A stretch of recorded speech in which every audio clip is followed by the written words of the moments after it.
o Ramonciño, que é unha obra do escultor Manuel Buciños. Pois chega o momento esperado, o momento de escoitar a homenaxeada neste ano o Premio Trasalba 2024, dona Maribel Outeiriño.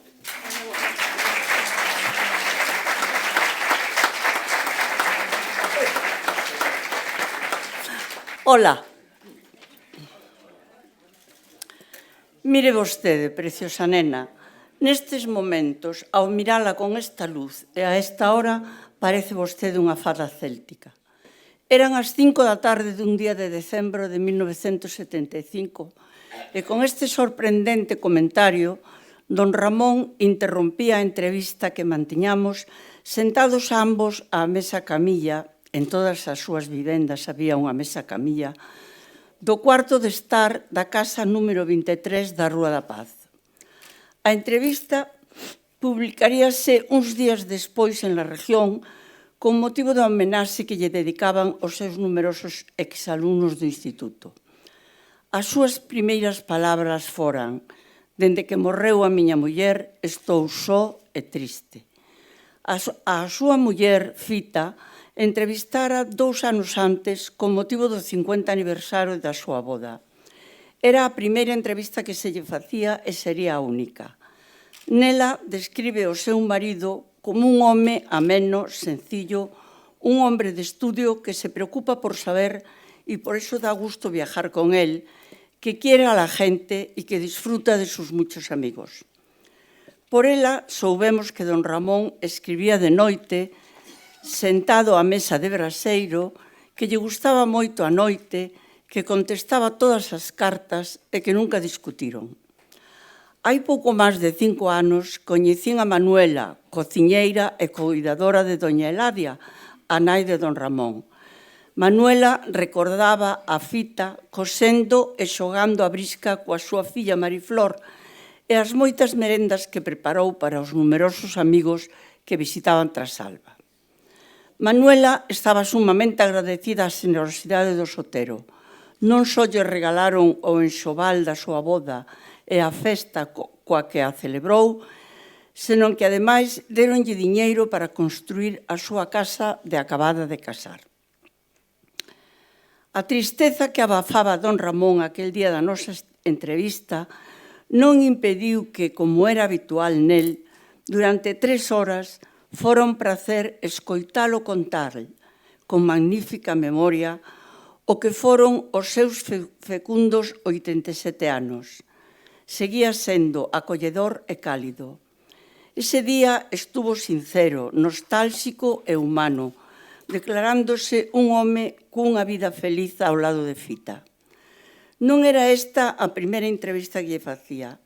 Meses antes, ante a ameaza de derribo do centenario e histórico teatro principal moi presente na vida de don Ramón, un grupo de ourensáns organizámonos para evitar esa destrucción e recorremos a él buscando o seu apoio. Foi tallante e valente, declarando que para Ourense destruir o principal viña a ser tan grave como destruir unha iglesia románica. O teatro sigue en pé gracias á súa implicación e á sensibilidade duns políticos do momento. O seu interese polo patrimonio da cidade deixa-o ben claro don Ramón cando na súa guía de Ourense destaca o fermoso pavimento empedrado das súas rúas, hoxe casi desaparecido. E aquí vanme permitir que aproveite a ocasión e o exemplo de don Ramón para pedir ás fundacións que levan nome de ourensáns ilustres da nosa cultura, e eu formo parte de 2, que son estas Blanco Amor, Carlos Velo, Vicente Risco, Carlos Casares, esta que hoxe nos acolle, que non fiquen pasivas e caladas ante a destrucción do patrimonio artístico e cultural e se manifesten unidas sempre que sexa necesario en defensa do mesmo. Non creo que ninguén nos deixe sen subvención por isto.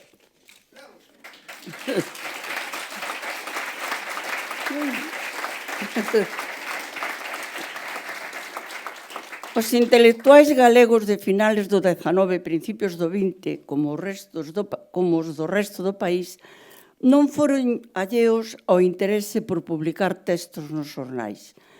Descoñezo que era o que os atraía desa colaboración, se a posibilidade de divulgación do seu traballo, a disciplina de someterse a un espazo limitado, a necesidade de opinar sobre o que estaba pasando ao seu redor ou simplemente contar historias.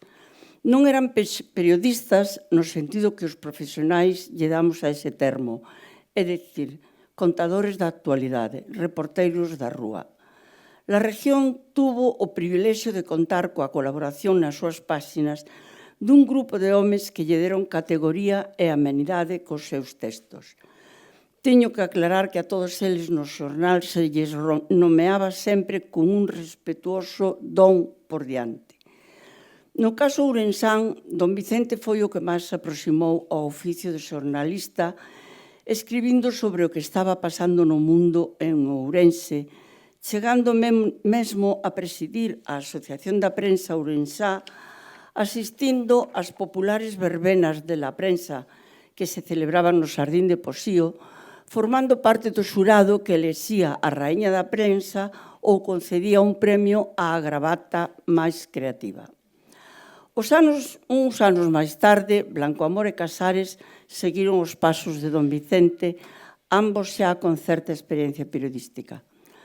Don Ramón optou, polo menos nas súas colaboracións en la región, pola nostalgia, o pasado, a historia local, na que moitas veces aparecen persoaxes curiosos da vida cotiá.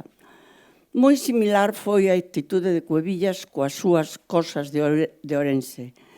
Todos foron conscientes de que escribían nun periódico local e aos seus lectores interesáballe sobre todo o que lles pasaba aos veciños. Neste sentido, si tiveron visión periodística.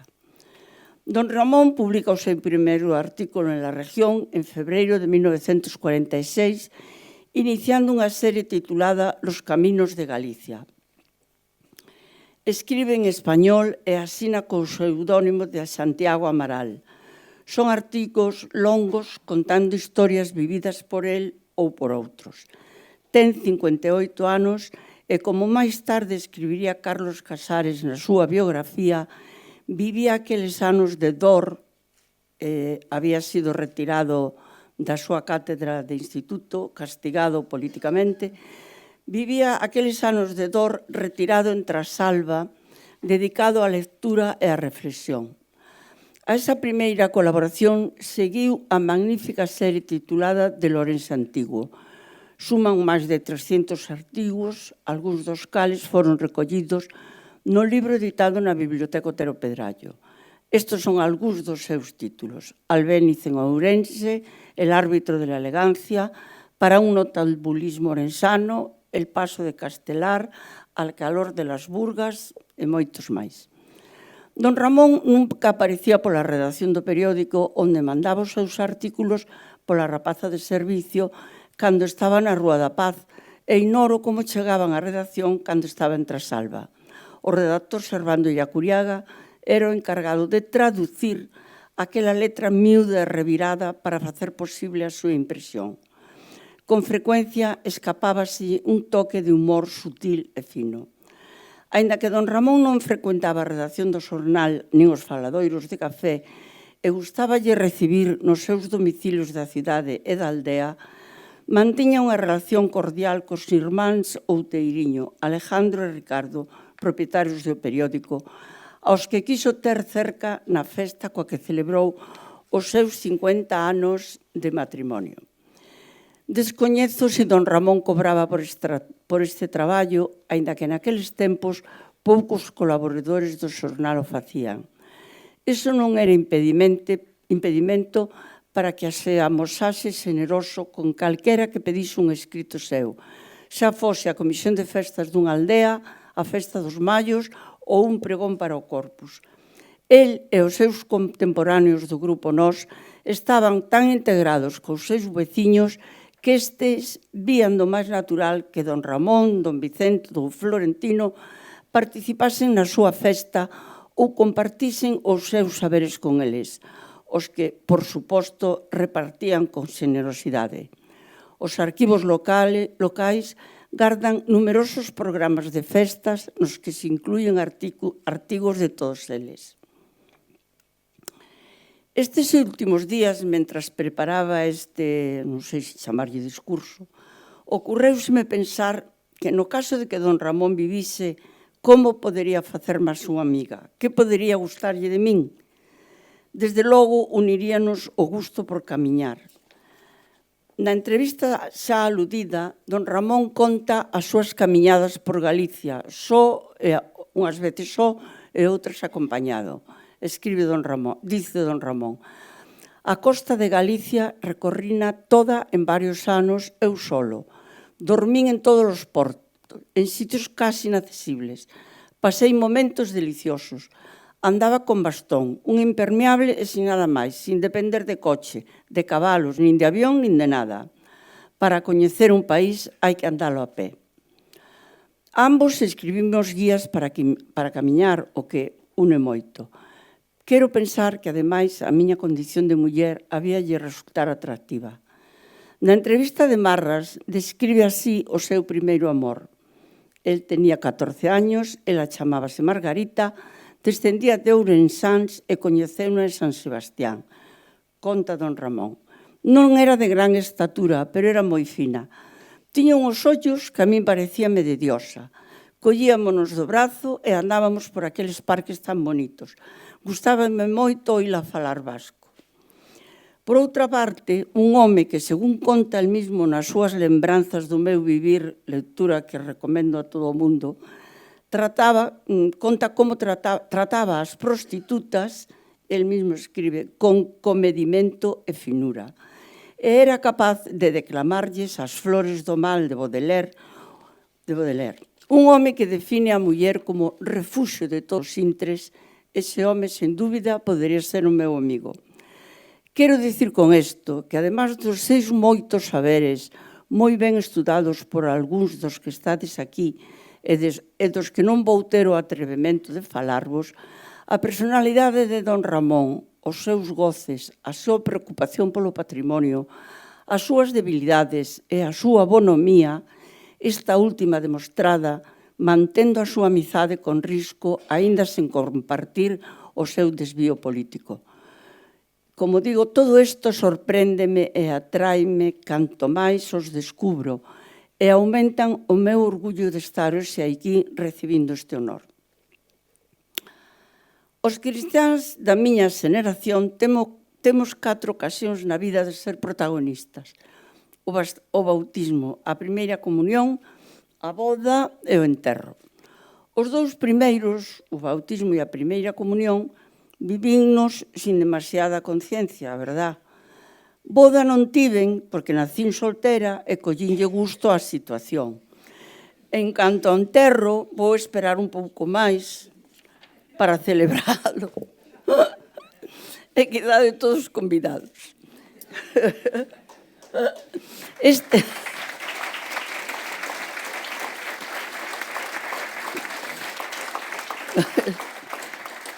Este acto de hoxe vai a ser algo así como a boda que nunca tiven. Non sobra ninguén, aínda que faltan algúns, e imos celebralo cunha sabrosa comida campestre. E agora ven o momento de dar as grazas. O primeiro de todos a Eduardo López Pereira, o noso presidente da Fundación, que me propuxo para este premio, porque soupo ver o importante que foi a cooperación e a amizade que hubo entre o periódico La Región, do que formo parte desde o meu nacemento, e ese grupo do que don Ramón formaba parte, de xenios e sabios, de personalidades atractivas, que o destino quiso que nacesen, vivisen e creasen nun tempo, en un lugar común, tan reducido como a Praza do Ferro de Ourense, para desde alí, e sin apenas sair das súas respectivas mesas de braseiro, abrirse e abrirnos ao mundo.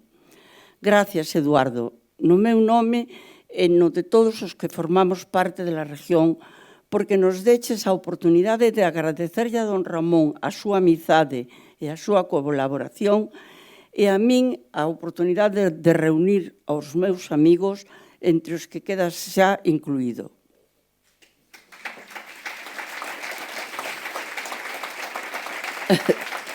Gracias aos membros da Fundación Otero Pedrallo que aceptaron concederme este honor que aínda me atafega e contenta a vez. Grazas ao meu laudator Santiago Lamas, está entre os vos amigos que me regalou a vida.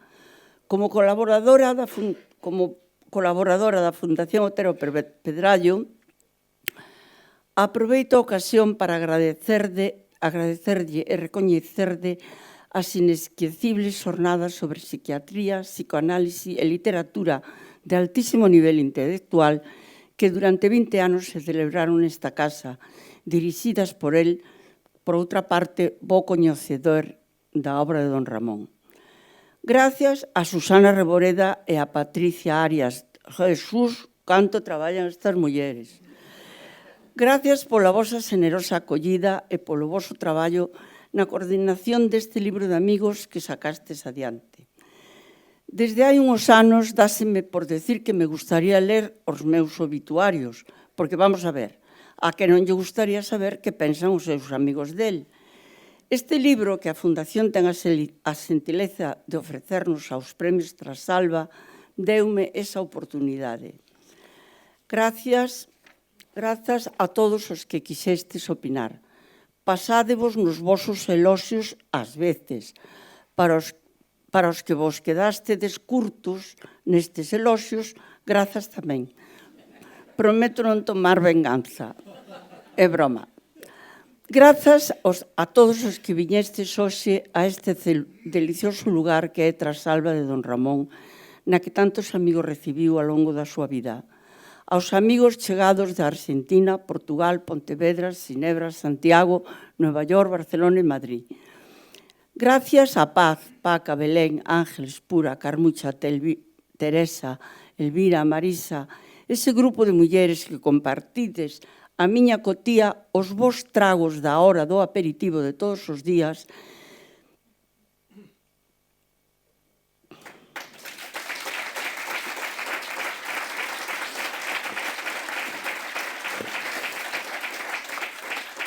E os malos tragos dos 2 últimos anos, apertando os vosos abrazos cada vez con máis forza, sen escaquearvos.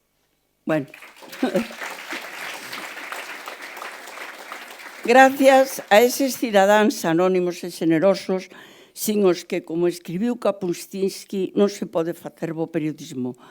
Aos apasionados da cultura galega universal, moitos deles presentes aquí, que seguides priorizando valores intansibles como a beleza, a ética, a verdade, a lealdade e a imaginación. Gracias a cada... Agora voume poñer en plan artista que recoge un Goya ou un Óscar. Gracias cada vez a máis escasa familia que me queda. E menos mal que, como di o refrán, o que non ten fillos, Deus dalle sobriños. Os compañeiros de traballo, moitos xa desaparecidos, dos que aprendín o oficio de periodista e outras cousas importantes da vida. Gracias tamén aos ausentes por circunstancias da vida. Entre eles temos 4 baixas por culpa do COVID. Non mortos, senón que non puderon venir. Gracias aos meus compañeros de andaina por todos os camiños cara a Santiago, os membros da Asociación de Amigos de Camiño da Plata que estades aí, cos que cumprín e sigo cumprindo o mandato de don Ramón cando escribiu que a terra dun hai que coñecela caminando. Aos meus pais que me deixaron ser libre, aquí é onde estou en plan artista de Hollywood, aos meus pais que me deixaron ser libre en tempos no que a liberdade non estaba pensada precisamente para as mulleres. Ao meu irmán José Luis, que me facilitou poder facer un periodismo o máis libre e responsable que era posible. El é o meu pai, e agora o meu sobrinho Óscar, con intelixencia, sentido empresarial e humildade, fixeron posible que a región, un periódico local, supere hoxe os 100 anos. A todos estes e algúns máis, xúrovos e declaro que foi unha sorte tervos coñecido e compartir placeres como do que gozamos hoxe na placidez de Trasalba, mentras o sufrimento se expande polo mundo. tendo en conta este sufrimento e partindo da base de que a felicidade é contagiosa, dígovos, como diría o meu amigo J. Noguerol, fagan o favor de ser felices. Dixen.